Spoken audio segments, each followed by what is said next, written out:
জনাব শফিকুর রহমান, আপনাকে ধন্যবাদ জানাই, আপনাকে স্বাগত জানাই আমাদের অনুষ্ঠানে। আপনি যুক্ত হয়েছেন, আপনার মূল্যবান সময়ের মধ্যে থেকে আপনি আমাদের দিয়েছেন, তার জন্য আমাদের আন্তরিক কৃতজ্ঞতা জানবেন। আপনাকে অনেক ধন্যবাদ। একটি গ্রহণযোগ্য নির্বাচন অন্তর্বর্তী সরকারে করতে হবে। একটি জনপ্রিয় প্রশ্ন এরকম যে আপনারা আওয়ামী লীগকে নির্বাচনে অংশ নিতে দেওয়ার পক্ষে নাকি বিপক্ষে?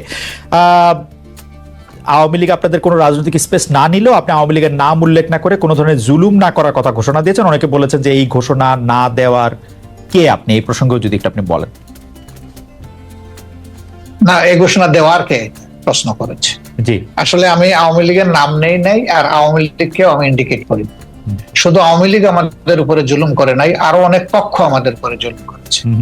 দল হিসাবে আমাদের উপরে যে জুলুমটা করা হয়েছে, যেমন ধরেন আমাদের নিবন্ধন কেড়ে নেওয়া হয়েছে, আমাদের প্রতীক কেড়ে নেওয়া হয়েছে, আমাদের অফিসগুলা সিলগালা করা হয়েছে, আমাদের শেষ পর্যন্ত তারা দিশাহারা হয়ে আমাদেরকে নিষিদ্ধ ঘোষণা করেছে। এই যে কাজগুলা দলের উপরে যে জুলুম করেছে, আমরা বলছি যে এটা প্রতিশোধ আমরা নেব। কারণ প্রতিশোধ প্রতিহিংসার জন্ম নেয়, আর প্রতিশোধ যখনই নিতে যাব তখন আইন হাতে তুলে নেওয়া।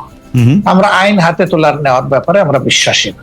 কিন্তু সাথে সাথে এই কথাটা আমরা বলেছি যে ভিকটিম এবং ভিকটিম ফ্যামিলি যদি আইনের আশ্রয় নেয়, এটা তাদের রাইট, ন্যায় বিচার পাওয়া, তাহলে আমরা তাদেরকে সর্বাত্মক সহযোগিতা করবো। আমরা স্ট্যান্ড থেকে সরি না, আমাদের স্ট্যান্ড আছে। এখানে আওয়ামী লীগের নামও নেওয়া হয়নি, আওয়ামী লীগকে ইন্ডিকেটও করা হয়নি। এটা ছিল একটা সামগ্রিক বক্তব্য। আমার এই বক্তব্যটাকে টুইস্ট করা হয়েছে যে জামাতের আমির আওয়ামী লীগকে ক্ষমা করে দিয়েছেন এবং সাধারণ ক্ষমা ঘোষণা করেছেন। প্রথমটা তো নাই, দ্বিতীয়টা করার আমি কে? একটা রাষ্ট্রের সাধারণ ঘোষণা করার একমাত্র ব্যক্তি হচ্ছেন রাষ্ট্রপ্রধান, যিনি অর্থাৎ প্রেসিডেন্ট। তিনি ছাড়া প্রধানমন্ত্রী এটা পারে না, আর কেউই পারে না। আমি কে এটা করার? আমার তো কোনো অধিকার নাই।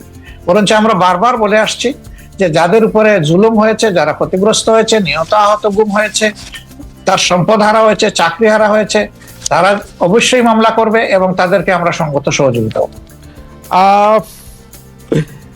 আচ্ছা, এইটি অবশ্য আমাদের একটি প্রশ্ন, কারণ হচ্ছে যে পত্রপত্রিকা যেটি ছাপা হলো আওয়ামী লীগকে ক্ষমা করে দেওয়ার ঘোষণা জামায়াতের আমিরের, অনেকেই বলেছেন যে আপনি হয়তো খোলা মনে সাদা মনে সেই ক্ষমাটি ঘোষণা করতেই চেয়েছেন, কিন্তু পরে যখন আপনার দলের লোকেরা বা আপনি ফিরে গিয়ে চাপের মুখে সেটি আবার একটু বক্তব্য অন্যরকম করছেন। বিষয়টি কি ঠিক? মোটেই না, আমি মোটেই না। আমার বক্তব্য টুইস্ট করা হয়েছিল, সেটাকে আমি ক্লিয়ার করেছি। কোনো চাপও ছিল না আমার উপরে, এবং আমি এখানে কোনো হীনমন্যতায় ভুগিনি। আমি যা ভালো মনে করেছি, খোলা মনে সেটি বলেছি। আচ্ছা, আরেকটি প্রশ্ন আসতে চাই, সেটা হচ্ছে বৈষম্য বিরোধী যে ছাত্র আন্দোলনের যে রাজনৈতিক প্ল্যাটফর্ম, সেটি নিয়ে আমি সরি একটু আপনাকে ইন্টারাপ্ট করবো। আপনি বলেছিলেন যে আওয়ামী লীগ নির্বাচনে আসুক, তারা রাজনীতি করুক, এটা আমি চাই। জি, আগে আওয়ামী লীগকে ডিসিশন নিতে হবে তারা আসলেই রাজনীতি করবে কিনা, তারা আসলেই রাজনীতি চায় কিনা। কারণ তারা যখনই ক্ষমতায় গিয়েছে তখন তো তারা রাজনীতির বাইরে চলে গেছে। প্রথম পিরিয়ডে শেখ মুজিব সাহেব জীবিত থাকা অবস্থায় তো তিনি বহুদলীয় গণতন্ত্রকে একদম শেষ করে দিয়ে একদলীয় বাকশাল কায়েম করেছে। আওয়ামী লীগ যখনই ক্ষমতায় এসেছে সেই জিনিসটাই এস্টাবলিশ করার চেষ্টা করছে। এবারও তারা কিন্তু সে পথেই হাঁটছিল, এবং তাদের নেতারা বলতেন যে আমরা বাকশালের চেতনা অন্তরে ধারণ করি। সাংঘাতিক কথা। বাকশালের চেতনা যদি ধারণ করেন তো আওয়ামী লীগের নামে রাজনীতি করেন কেন? তাইলে তো তাদের সাহস করে বাকশালের নামেই রাজনীতি করতেন, দেখতেন যে জনগণ তাদেরকে কিভাবে রিসিভ করে। সেটা তো তারা করেননি। এই জন্য আওয়ামী লীগ আদৌ রাজনীতি করবে নাকি ফ্যাসিজম করবে, আগে আওয়ামী লীগ ডিসিশন নেয়। আচ্ছা, এই প্রসঙ্গে আমি একটু জানতে চাই, 96 সালে যখন বিএনপির বিরুদ্ধে আপনারা তত্ত্বাবধায়ক সরকার কায়েম করার জন্য আন্দোলন করছিলেন, তখন কি আওয়ামী লীগের সাথে আপনারা জোটবদ্ধ হয়ে রাজনীতি করেছিলেন? না না, আমরা কোনো জোট গঠন করিনি। তবে মাঝে মধ্যে তাদের সাথে আমাদের যৌথ সভা হয়েছে, কিন্তু কোনো জোট আমরা করিনি। আর সেই ইস্যুটাও দেখেন, সেটা ছিল কেয়ারটেকারের ইস্যু। আগামীতে যদি আরো একটি যৌক্তিক ইস্যু আপনাদের সামনে আসে, আপনারা আওয়ামী লীগকে সাথে নিয়ে এরকম করবেন কিনা? না, আমরা আওয়ামী লীগকে সাথে নেইনি। আওয়ামী লীগ আমাদের ইস্যুতে এসে পরে শরিক হয়েছে, এবং শরিক হইতে গিয়ে তারা আমাদের ইস্যু হাইজ্যাক করতে চাইলেন। স্বয়ং শেখ হাসিনা বলে ফেললেন যে এটা তার মানুষ, মানে তার ব্রেইনের প্রোডাক্ট, ব্রেইন চাইল্ড এই কেয়ারটেকার সরকার। মানুষ হাসলো এটা নিয়ে, যে এর 2 বছর আগে জামাতে ইসলামের পক্ষ থেকে Abbas Ali Khan on behalf of professor Golam Azam, তিনি কিন্তু এই কেয়ারটেকারের ফর্মুলা জাতির সামনে উত্থাপন করেছিলেন একটা জনসভার মাধ্যমে। আওয়ামী লীগ 2 বছর পরে এসে বলে যে এটা তাদের আবিষ্কার। আমরা হাসলাম। আওয়ামী লীগের এইরকম ক্রেডিট হাইজ্যাক করার আরো বহু ইতিহাস আছে, সেটা বলতে গেলে অনেক সময় লাগবে। আমরা দর্শকদের যে প্রশ্ন করেছিলাম সেটি আসলে আপনি এখন মিস ইন্টারপ্রিটেশন বলছেন, সেই মিস ইন্টারপ্রিটেশন থেকে আমরা দর্শকদের কাছে প্রশ্ন করেছিলাম যে আওয়ামী লীগ সরকারের জুলুম সম্প্রতি দল হিসাবে ক্ষমা করার ঘোষণা দিয়েছে বাংলাদেশ জামাতে ইসলামী, জামায়াতের অবস্থান সঠিক বলে মনে করেন কিনা? শতকরা 73% দর্শক মনে করছেন যে না এটি সঠিক নয়, শতকরা 27% দর্শক মনে করছেন যে কিন্তু আপনার প্রশ্ন, আমি যদি বলি বিনয়ের সাথে যে আপনার প্রশ্নটাই তো সঠিক হয় না, সেটি তো আমরা আপনার বক্তব্যে পরিষ্কার হলাম যে আমাদের প্রশ্ন সঠিক হয় নাই।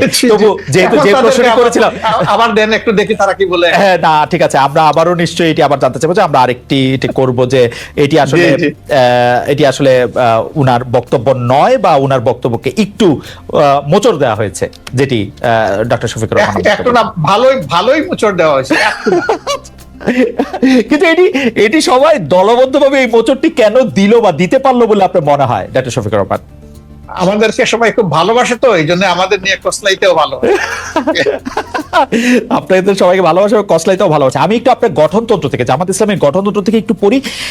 জামাত ইসলামের গঠনতন্ত্রের 6 বলছে যে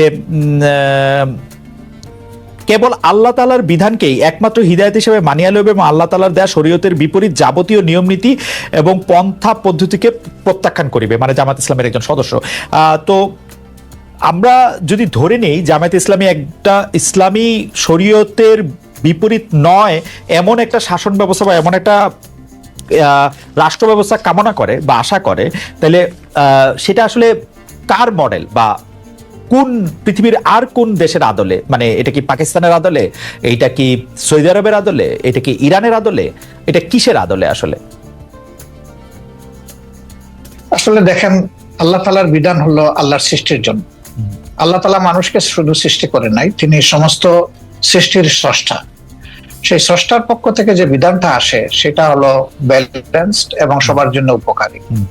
আল্লাহ তাআলার কোরআনের অ্যাড্রেস হচ্ছে ইয়া আইয়ুহান নাস, হে মানব জাতি। এটা দিয়ে আল্লাহ তাআলা কোরআনে অ্যাড্রেস করেছেন এবং তার নবীকেও তিনি মানব জাতিরই শুধু নেতা রাখেন নাই, তিনি সমস্ত সৃষ্টির উপরে একটা রহমত স্বরূপ বলেছেন।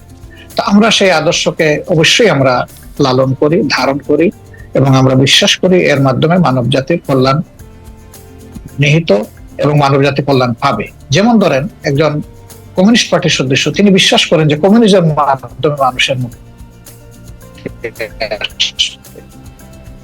যারা সোশ্যালিস্ট তারা মনে করেন সোশ্যালিজম মানুষকে মুক্তি দিতে পারবে, অন্তত অর্থনীতি।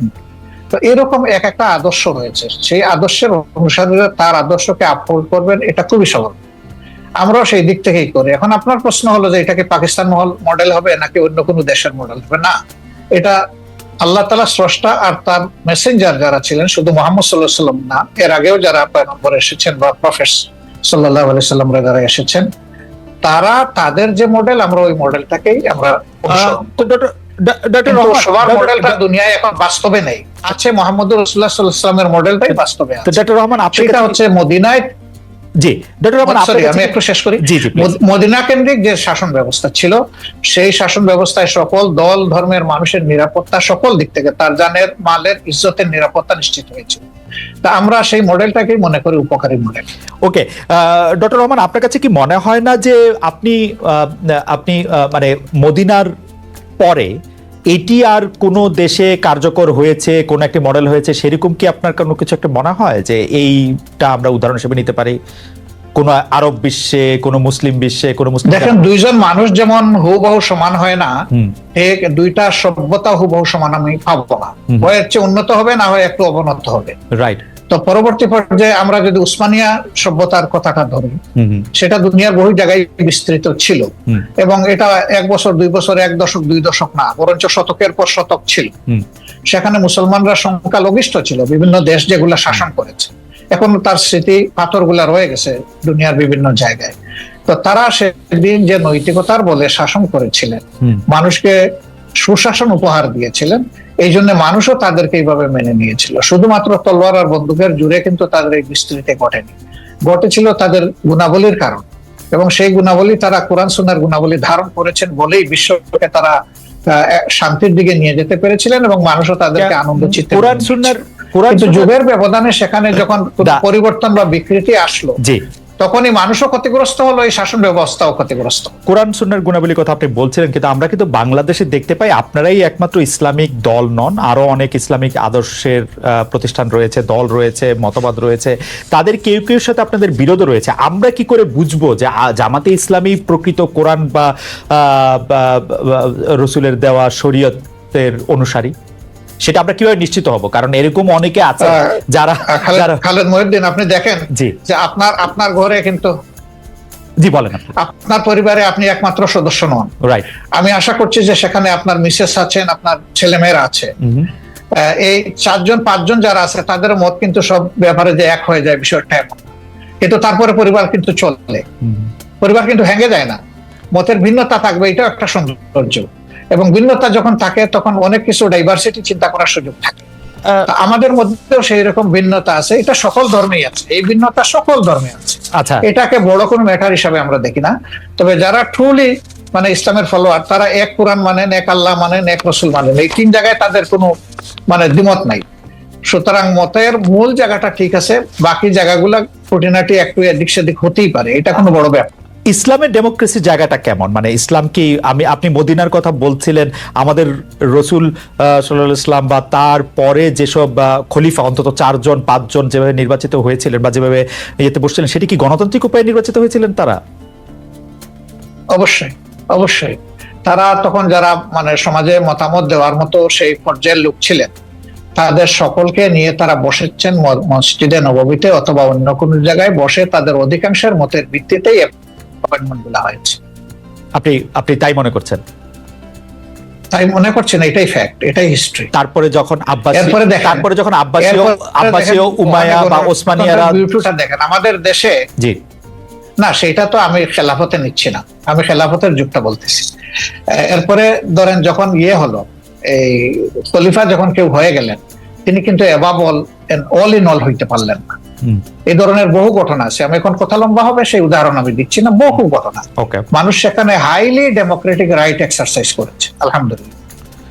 আচ্ছা, এটা যদি আমি বাংলাদেশের ক্ষেত্রে এইটাকে একটু বলি, যে আপনাদের গঠনতন্ত্রে ইসলাম প্রচার, ইসলামের দাওয়াত, ব্যক্তি জীবনে ইসলাম চর্চার বিষয়টা নিয়ে বারবার বলা হয়েছে। এক্ষেত্রে বাংলাদেশের অমুসলিম নাগরিকদের জন্য বা যারা ইসলাম বিশ্বাস করবে না তাদের জন্য জামাত ইসলামী রাজনীতি করার সুযোগটা আপনি কেমন দেখেন? আদৌ কোনো সুযোগ আছে কিনা? আমি পড়ছিলাম গঠনতন্ত্র, সেখানে আমি দেখতে পাচ্ছিলাম যে তারা সকল কিছু মেনে নিলে বড়জোর সহযোগী সদস্য হতে পারবেন। এটা বাংলাদেশের সংবিধানের সাথে সাংঘর্ষিক হবে না? বাংলাদেশের সংবিধান বলছে সবার জন্য অধিকার সমান হবে, কিন্তু আপনারা বলছেন যে মানে তারা আসলে একটা নির্দিষ্ট পর্যায় পর্যন্ত শুধু যেতে পারবে। এইটাকে আপনি একটু সাংঘর্ষিক মনে করেন? এটা আপনার একটা ভাইটাল কোয়েশ্চেন, অবশ্যই গুরুত্বপূর্ণ প্রশ্ন।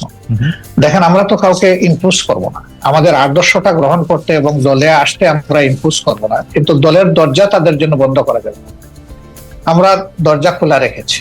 প্রয়োজনে গঠনতন্ত্র তো আল্লাহর কোরআন না, কোরআনের আলোকে রচিত। কোরআন পরিবর্তন করা যায় না, কিন্তু গঠনতন্ত্র পরিবর্তন করা যায়। আমাদের গঠনতন্ত্রের দেখেন যে 22-23তম সংস্করণ পর্যন্ত হয়তো আছে, আপনি পাবেন, রাইট? তার মানে কি? তার মানে হলো আগের যে জিনিসটা আমরা মনে করেছি পরিবর্তন করা দরকার, মূলনীতি ঠিক রেখে যুগের চাহিদাকে অ্যাড্রেস করা দরকার, সেটা আমরা করেছি। হবে, সবগুলাই হবে, অ্যাকোমোডেশন হবে, কোনো সমস্যা হবে না ইনশাআল্লাহ। এই প্রসঙ্গে প্রশ্নটা করে ফেলি যে আমরা আপনাদের গঠনতন্ত্রে যেরকম পড়তে পারছি যে 33 2020 সালের মধ্যে নারী সদস্য সম্পৃক্ত হওয়ার কথা, সেটা হয়েছে কিনা? নারী নেতৃত্বের দিক বিবেচনা করলে নারীরা জামায়াতের কোন পদ পর্যন্ত যেতে পারবেন? এটি 1 নম্বর প্রশ্ন। 2 নম্বর প্রশ্ন হচ্ছে, জামাতের গঠনতন্ত্রে একটা বড় পরিবর্তন এসেছিল কিন্তু আসলে নির্বাচন কমিশনের নির্দেশে, আপনারা তখন এটা খুব খুশি মনে পরিবর্তন করেছেন, সেটা না কিন্তু এটা করেছেন। এই প্রসঙ্গে আপনি একটু কি বলবেন? দুটি প্রশ্ন। আসলে আমরা যেটাই করি আমরা ডেমোক্রেটিক ওয়েতে করি, আলাপ আলোচনা করেই করেছি, আমরা একমত হয়ে করেছি। 2 নম্বর হচ্ছে নারী মানে কোটার প্রপোর্শনের যে বিষয়টা বলেছেন, আমরা 33 না, আলহামদুলিল্লাহ এখন নারীদের প্রপোর্শন হচ্ছে 44% আমাদের সংগঠন, এবং তারা আমাদের কেন্দ্রীয় সুরায় আছেন, কর্ম পরিষদে আছেন, সব জায়গায় তারা আছে। বামধারার রাজনীতিবিদরা, ইন্টারেস্টিং, বা বুদ্ধিজীবীরা অনেক সময় ডক্টর ইউনূসকে এনজিও বিদেশি মডেলের বাংলাদেশে এটি করতে চায়, এটি অনেক সময় বলে থাকেন। আবার ধর্মভিত্তিক অনেক রাজনৈতিক দল ওয়াজের সময় ক্ষুদ্র ঋণ জড়িয়ে ডক্টর ইউনূসের সমালোচনা করে থাকেন। শেখ হাসিনার মতো এরকম প্রায় আমি যেটাকে বলি যে প্রায় অভব্য অশ্লীল ভাষায় সুদখোর বা এরকম না বললেও ওয়াজের সময় এগুলি নিয়ে অনেক কথাবার্তা বলে থাকে। জামায়াতে ইসলামী আসলে ক্ষুদ্র ঋণ, তারপরে হচ্ছে যে এইরকম একটি ব্যাংক ব্যবস্থা বা এনজিওর কাজকর্মকে কিভাবে দেখে, কিরকম করে দেখে? আচ্ছা দেখেন, উনি কি শুধু সুদী ব্যবস্থা ব্যাংক পরিচালনা করেন? বাংলাদেশে আর কোনো ব্যাংক নাই এরকম? না, এটা তো রাষ্ট্রীয় প্রত্যেকটা ডক্টর শফিকুর রহমান, আপনি তো অসাধারণ বিতর্কে, এটা তো সোফিস্টদের মতো হলো, প্রশ্নের বিপক্ষে প্রশ্ন। লোকরা, জি, সেই ব্যাংকে যারা সার্ভিস হোল্ডার এবং যারা ডিরেক্টর, তারা যদি মেইন স্ট্রিম রাজনীতি করার অধিকার রাখেন, ইউনূস সাহেবের সমস্যাটা কোথায়? আমি তো সমস্যার কথা বলছি না, আমি বলছি জামায়াত ইসলামীর অবস্থানটা কি। আমার কোনো সমস্যা নাই, আমি তো আমার সবচেয়ে পছন্দের লোক ডক্টর মোহাম্মদ ইউনূস। আমরা আসলে যে কোনো ধরনের ফতোয়াবাজির পক্ষে আমরা। হ্যাঁ, মানুষ ভুল করবে, আপনি তার পজিটিভ ক্রিটিসিজম করেন, তাকে সংশোধন করার চেষ্টা করেন, তাকে ভালোভাবে বলেন। আপনি যে ফিলিংসটা আপনি ক্যারি করেন সেই ফিলিংসটা তাকে পার্সু করেন, কিন্তু তাই বলে আপনি তির্যক ভাষায় তাকে কিছু বলবেন, এটা তো আসলে মানায় না। আচ্ছা, সাবেক প্রধানমন্ত্রী শেখ হাসিনা এখন ভারতে রয়েছেন। আমি বারবার বলি, আমি পার্সোনালি মনে করি বাংলাদেশে যত দুর্বৃত্তপনা রয়েছে সবকিছুর জন্যই আসলে শেখ হাসিনার সাজা হতে পারে, শাস্তি হতে পারে, বিচার হতে পারে। কিন্তু মোদী সরকারের সঙ্গে আমরা দেখতে পাচ্ছি যে ডক্টর ইউনূস সরকারের সম্পর্কে ঘনিষ্ঠতা নেই যতটা ছিল হচ্ছে শেখ হাসিনা সরকারের সঙ্গে তার ঘনিষ্ঠতা। বাংলাদেশের অনেকের দাবি শেখ হাসিনাকে বাংলাদেশে ফিরিয়ে এনে তাকে আসলে বিচারের মুখোমুখি করতে হবে। ডক্টর ইউনূস সরকারের সঙ্গে আমরা বরং পাকিস্তানের ঘনিষ্ঠতা বাড়ার লক্ষণ আমরা দেখতে পাচ্ছি। কিন্তু সম্প্রতি আপনারা অর্থাৎ জামায়াতে ইসলামী ভারতের সঙ্গে বন্ধুত্ব করার আগ্রহ দেখিয়েছেন। ভারত কি কোনো সাড়া দিয়েছে, নাকি এই বন্ধুত্ব করার আগ্রহটা নিয়ে একটু আপনার কাছে শুনতে চাই যে এটা আসলে কিরকম? অনেক ধন্যবাদ আপনাকে। বাংলাদেশের সংবিধানে আপনি আইন নম্বরের একজন মানুষ ছিলেন এবং আপনার ভালো করে জানা আছে, আমাদের সংবিধানে পরিষ্কার লেখা আছে যে বিশ্বের সবগুলা শান্তিকামী গণতান্ত্রিক দেশের সাথে আমাদের বন্ধুত্বপূর্ণ সম্পর্ক থাকবে। এটা শুধু ভারতকে আলাদাভাবে বলা হয়নি, কিন্তু ভারত আমাদের নিকটতম প্রতিবেশী, বৃহৎ প্রতিবেশী। আমি তাদের সাইজ সংখ্যার দিক থেকে বলছি না, আমাদের সাথে তাদের বর্ডার সবচেয়ে বেশি। অল্প একটু আছে মায়ানমার, বাকিটা আমাদের ব্যাপার। তো এই জায়গায় আমার প্রতিবেশী তো আমি বদলাতে পারবো না, যে কথাটা আমি সবসময় বলি, প্রতিবেশী তো আমার প্রতিবেশী থাকবে। প্রতিবেশী যদি শান্তিতে থাকে আমিও শান্তিতে থাকবো, আমি যদি অশান্তিতে পড়ে যাই আমার প্রতিবেশীও শান্তিতে থাকতে পারবে না। আমরা কেন অশান্তির দিকে যাব? উভয় প্রতিবেশী আমরা পরস্পর মিউচুয়াল রেসপেক্ট এবং ইকুয়ালিটির ভিত্তিতে যদি আমাদের কূটনীতিকে, পারস্পরিক সম্পর্ককে, দুই দেশের স্বার্থ সংশ্লিষ্ট বিষয়টাকে যদি আমরা সুবিবেচনায় নিই, এটা উভয়ের জন্য ভালো। সেই দৃষ্টিকোণ থেকে আমি আলাদা করে ভারতের কথা বলিনি, আমি সবার কথাই বলেছি। এবং যেহেতু তারা আমাদের নিকটতম প্রতিবেশী, সেই কারণে আমরা প্রতিবেশীর সাথে তাদের পক্ষ থেকে আমাদের পক্ষ থেকে দুই দিক থেকেই সুপ্রতিবেশী সুলভ আচরণটা আমরা পছন্দ করি, দেখতে চাই। আপনার কাছে কি এই সরকারকে একটু দুর্বল সরকার মনে হচ্ছে? মানে এই দাবি জানাতে হচ্ছে কেন? একটা মিসক্রিয়েন্ট ঘটবে, সরকার গ্রেফতার করবে বা করবে না, সেটা তো একটা স্বাভাবিক ঘটনা হওয়া উচিত। এই সরকার কি একটু মানে আপনার কাছে কি মনে হয় যে আপনি একটা রাজনৈতিক নেতা হিসেবে এই সরকার কি একটু দুর্বলতা দেখাচ্ছে, নাকি সরকার সময় নিচ্ছে? কি মনে হয় আপনার? আপনি যেটা বলেছেন যে দাবি কেন জানাতে হবে, সরকারের মেশিনারি তো অটোমেটিক্যালি এটা ফাংশন করবে, এটা হওয়া উচিত। কিন্তু দাবিকেই প্রথম আগে নির্বাচিত বা পলিটিক্যাল গভর্নমেন্ট যারা ছিলেন তাদের কাছে বিভিন্ন দায় দাবি মানুষ উত্থাপন করে না এই সমস্ত বিষয়, তাহলে এটাকে আমি আলাদাভাবে দেখবো কেন? এটা দেখার কোনো কারণ নেই। কিন্তু সামগ্রিকভাবে যদি আপনি বলেন, যেহেতু তারা কোনো রাজনৈতিক দল দ্বারা গঠিত বা জোট দ্বারা গঠিত সরকার নয়, এবং যেহেতু 15.5 বছরের অনেক জঞ্জাল জমা হয়েছে, তাদেরকে সেই জঞ্জাল সরাতে গিয়ে তো অবশ্যই তাদেরকে এক্সট্রা